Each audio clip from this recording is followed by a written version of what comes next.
Welcome to Libeth. I'm glad you're here. This week we are in Heian, Japan, with the Tale of Genji, written by Murasaki Shikibu. Murasaki doesn't let us look at feeling the way a modern diary might. She sets it like a screen of moonlight and then asks us to watch how that light moves across other things. The court's tears are never simply private. They alight on gardens, on the rustle of sleeves, on the way a fan is folded and returned. And because emotion must travel through those things, it changes shape, becoming at once more elegant and more ambiguous, opening into power rather than dissolving it. Emotion in this world is not a private event. It is a social act, and like all social acts, it operates within a hierarchy of permissions. The question is not whether you feel, but whether what you feel is legible to the court in an acceptable form, at an acceptable moment, through an acceptable medium. The person who feels correctly, who grieves with the right seasonal reference, who expresses desire through the right poetic register, who communicates longing by the correct placement of a branch of blossom at a threshold, is performing cultural mastery. And cultural mastery, in the Heian court, is the closest thing to power that most people will ever have access to. Power in this world shows up in the grammar of intimacy. The emperor can refuse a woman leave to return home while keeping her son. The same emperor makes a public proclamation to raise a dead favor to rank. In the opening chapters, you see that sheltering tenderness around the low-born woman in Kiritsubo's wing, a protection so fierce it isolates her. The emperor's seclusion and his public penances are two halves of the same motion, his grief both a shield and a scandal. He turns private affection into state business, and the emotion that seems to make him humane also makes him politically vulnerable. So tenderness becomes a force that rearranges other people's lives and privileges in its wake. The emperor's love is not separate from his authority. It is an expression of it. When he keeps the Kiritsubo lady close, he is not setting aside his imperial function. He is exercising it in a way that makes visible how completely the personal and the political have merged in the Heian court's logic. That rearrangement is institutionalized. The visit system, who may go where, who may linger, who must be escorted, makes movement itself into a currency of rank. Genji slips through shutters and across gardens with a liberty that in practice only elite men can buy. Houses are prepared for him, rivers rerouted to improve a view. A single carriage becomes a stage for acclaim. Women who own little but their dignity are fixed in place. They become the geography through which men travel. The manuscript insists on this physical asymmetry because the court's social anatomy is not abstract. It is laid out in halls and thresholds, in the duty of a maid to wait and the prerogative of a prince to command. The consequence is that affection rarely appears without being legible as status exchange, and once exchange is the medium, feeling and power blur together. The man who visits is exercising a form of authority. The woman who receives is performing a form of availability. This does not mean their feelings are not real.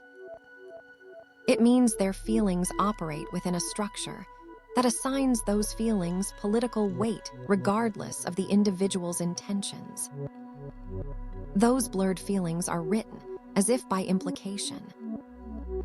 Read the way Murasaki stages poems and borrowed images. A moonlit night will stand in for a confession.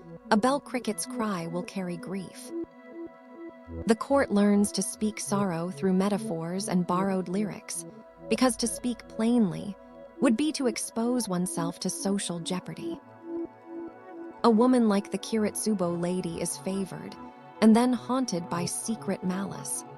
She dies because the etiquette intended to sustain hierarchy also removes any clear channel for repair. What seems like restraint, sincerity filtered through convention, becomes a protective formalization that encrusts feeling in metaphor and thereby weakens moral clarity.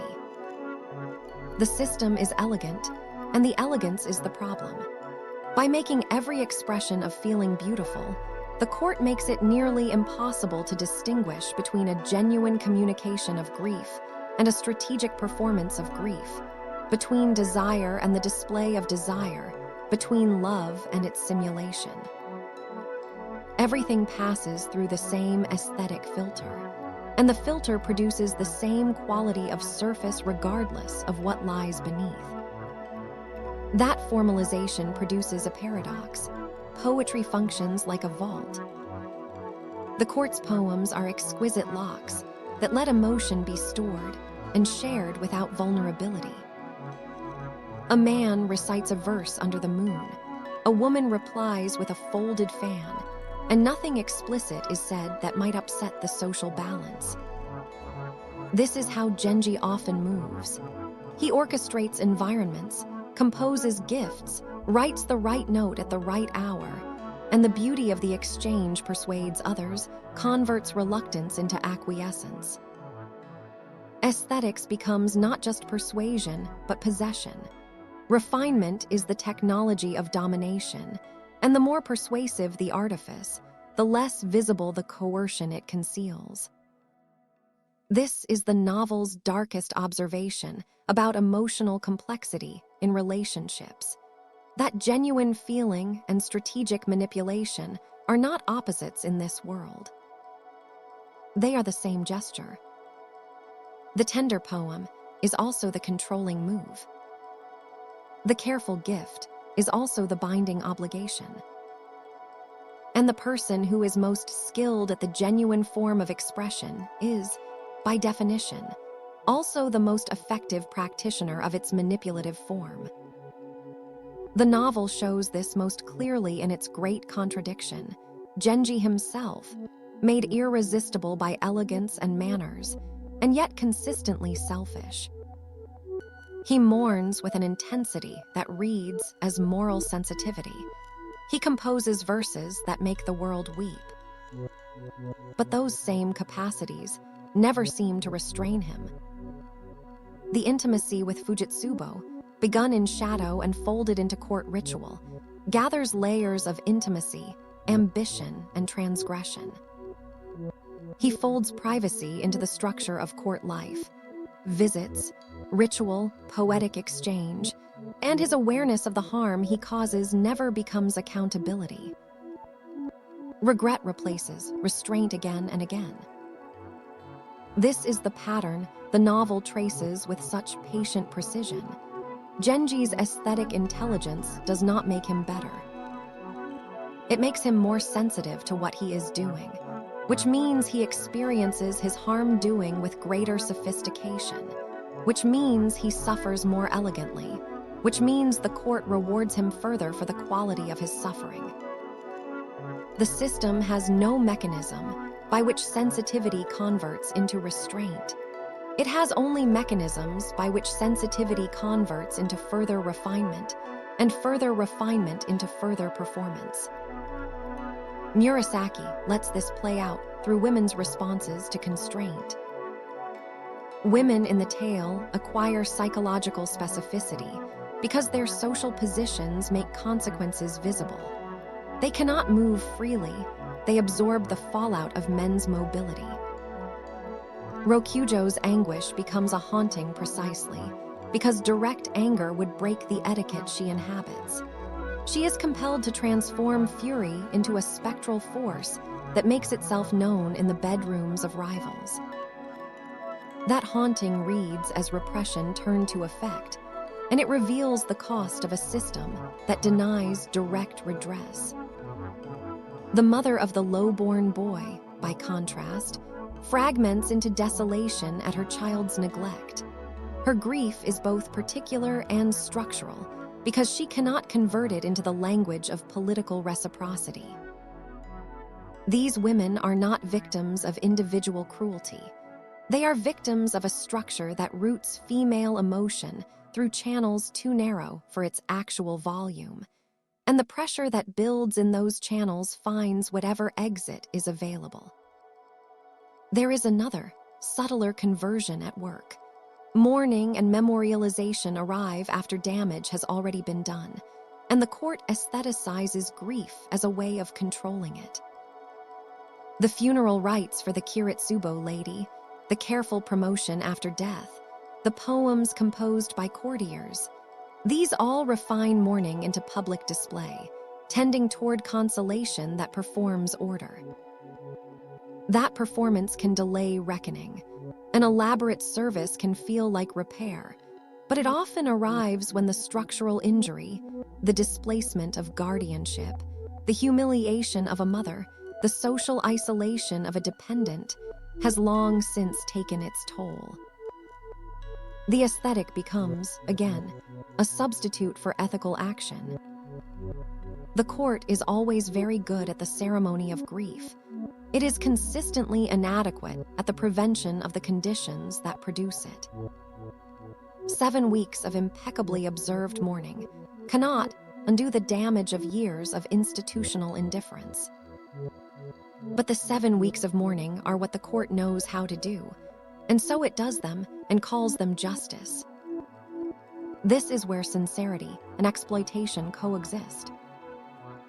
Genji's visible mourning for a lost love and his continuing cycles of new pursuit press against each other. His sorrow is real, but it never exercises limiting force over his appetite. The court rewards the nuance of feeling more than the integrity of conduct. To be able to be melancholic, to produce elegant tears and elegant poems, is to accrue social capital that justifies further transgression. Mono no aware, the tenderness toward ephemeral beauty, turns into a way to claim moral credit without changing behavior. Feeling sorrow becomes a toleration for repeated harm. This is the novel's most uncomfortable insight. Not that the court is populated by hypocrites, but that its value system has made a structural distinction between aesthetic sensitivity and moral accountability. And that distinction allows people who genuinely feel everything to consistently do harm. Genji is not pretending. That is precisely what makes it impossible to simply condemn him. The structural impossibility of clear consent is another logic Murasaki writes into the fabric. Refusal exists on paper, but is socially dangerous. A young woman's refusal, Utsusemi slipping away and refusing to meet again, works only by making her an object of reproach, by alienating her from networks that sustain life at court. Men initiate, men arrange houses, men craft spaces, women are educated into dependence. Mentorship, hospitality, reading and music lessons, Genji's shaping of Murasaki's tastes, are tender acts and also mechanisms of domination because they place a woman's cultural capital under a man's direction. The visit system embeds unequal power into movement itself. Stopping houses and arranging gardens rewrite a woman's calendar into a man's convenience, so that consent becomes layered, ambiguous, and easily destabilized. The woman who refuses is not simply refusing an individual. She is refusing the entire structure of patronage and protection that organizes her life, and the cost of that refusal is usually greater than the cost of acquiescence. And yet Murasaki writes women with an almost forensic attention to feeling, because they must hold more of the consequences. Utsusemi's refusal is stubbornness and dignity. Yugao's brief intimacy and sudden death are narrated with a tenderness that turns small domestic details, crickets, the unsteady shutters, the smell of the kitchen, into the means by which love becomes injury. Rokujō's rage is tragic because the only socially permissible outlet for her suffering is something monstrous. Without that transfiguration, her pain would have no visible work. The aesthetic, in such cases, is both instrument and symptom. It gives shape to suffering when the social order refuses honest speech. And in doing so, it also preserves the evidence of that suffering in a form that can survive the court's systematic forgetting. The haunting, the poem, the spirit possession, these are the forms in which what cannot be said directly is nonetheless said. And the novel's archive of these displacements is an archive of everything the court's official culture refused to acknowledge. Murasaki herself is doing something else at the same time. She is a woman writing about a world that constrains women, and she does not simply chronicle cruelty. She arranges scenes to make us feel how the court's refinement prepares its own collapse. The court prizes looks, scent, music, and cultivated grief, but those are thin supports for political authority. Men roam, women anchor but are limited. A generosity of artifice replaces sustained political competence. The result is that the court becomes ever more fragile, more exhausted by its own rituals. Aesthetic intelligence multiplies its own dependencies until the social architecture can no longer hide its rot. The collapse is not sudden. It is the accumulation of 1,000 small failures to convert sensitivity into accountability, 1,000 moments when the correct poem was composed and the structural problem was left in place, 1,000 ceremonies that replace the action they were meant to commemorate. That fragility has consequences beyond the personal. The court's collapse is prepared in advance by its inability to make public life match private sensitivity. Refinement supplies the power to persuade and the charm to govern feelings, but it cannot organize material loyalties or create a durable administrative backbone. The novel archives the moment when a civilization learns to observe itself with exquisite self-awareness, while simultaneously losing the instruments to reproduce its own order. The future military ascendancy of the samurai sits implicit in the background of these mistakes, not prophesied, but structurally prepared by a polity that favors performance over capacity. The warriors who will eventually displace the court's rule will be unpoetic by Heian standards. They will not compose correctly. They will not time their visits to the season. They will not send the right branch of blossom at the right hour. But they will have armies, and armies do not require the correct seasonal metaphor. So the tale reads as a map of contradictions, not of mere characters. It constructs an irresistibly attractive figure in Genji, and then shows us the suffering that orbits him.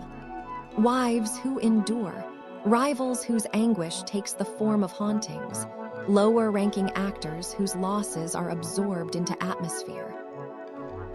Rank determines narrative visibility. The great lady's sighs become poems recorded.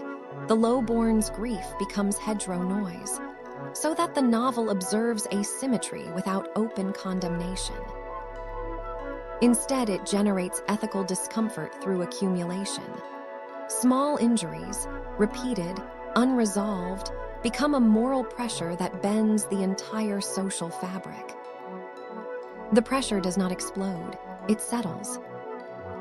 It becomes the permanent condition of every relationship in the novel, the underlying hum of obligation and resentment and desire that never resolves into clarity. This is why Murasaki's grief in the book often takes the form of endurance rather than confrontation. The narrator describes long vigil, quietly observed funerals, an emperor's withdrawn life, a mother's slow decay among weeds. Grief is made durable in rituals, services, liturgies, and the ceaseless rewriting of elegies. But endurance is not ethical repair. Endurance can flatten suffering into pattern, and pattern becomes the currency of a system that has no other way to process what it has done. The court rewards endurance, calls it dignity, converts it into one more form of refinement. And in doing so, it completes the circuit. Every form of suffering gets aestheticized, every wound gets its ceremony, every damage gets its elegy, and the system continues, beautiful and unaccountable, until the people inside it have been so thoroughly formed by its logic that they can no longer imagine a different kind of world. Those structural tensions give rise to a final, stubborn fact about the text. It refuses to resolve them. Murasaki constructs scenes that expose the machinery, how beauty masks coercion, how refinement produces dependency, how the aesthetic becomes inseparable from domination. And then she leaves the flower unpicked. The narrative correctness lies not in moral closure, but in the endurance of contradiction. Genji remains both shining and selfish. Rokujō remains haunted. The court survives in technique even as it prepares its own decline. That refusal to reconcile is part of why the novel has survived 1,000 years. It does not offer the comfort of resolution, because the social logic it depicts refuses resolution. It observes loops where tenderness creates power and power mandates particular forms of tenderness. And it watches those loops run until the thread runs out, and then it waits with the reader in the silence that follows, and does not tell us what to make of it. What it leaves us with is something more useful than verdict. It leaves us with the experience of having lived inside the contradiction for long enough to feel its full weight, which is a form of knowledge that cannot be achieved through analysis alone. The Tale of Genji is not a text that tells you about loneliness and power and the cost of beauty. It is a text that makes you feel those things as a continuous, accumulating pressure, so that by the time you close it, you have been changed in the same way that long exposure to a system changes you, not by instruction, but by inhabitation. That is the final gift of the book, and also its most demanding requirement. It asks you to stay inside it long enough for its logic to become your logic, and then it asks you what you make of the world you have been trained to see. Seen this way, the book's refusal of moral closure is not an evasion, but a precise ethical act. To close the book with a verdict would be to perform exactly the operation the court performs, to take the accumulated damage of human relationships and render it in a form beautiful enough to be bearable. Murasaki refuses that operation. She shows you the damage, and she shows you the beauty, and she leaves both in place, unresolved, insisting that you hold them together and feel what that holding costs. That insistence, maintained across 54 chapters and 1,000 years, is the most honest thing anyone has ever done with the Heian court's contradictions. It is also, finally, a portrait of every civilization that prizes its own elegance, the ones that discover, too late, that the price of beauty was the accountability they never thought to collect. That's all for today on Libeth. If you want to follow the whole journey, subscribe, one new book every week. At least we try.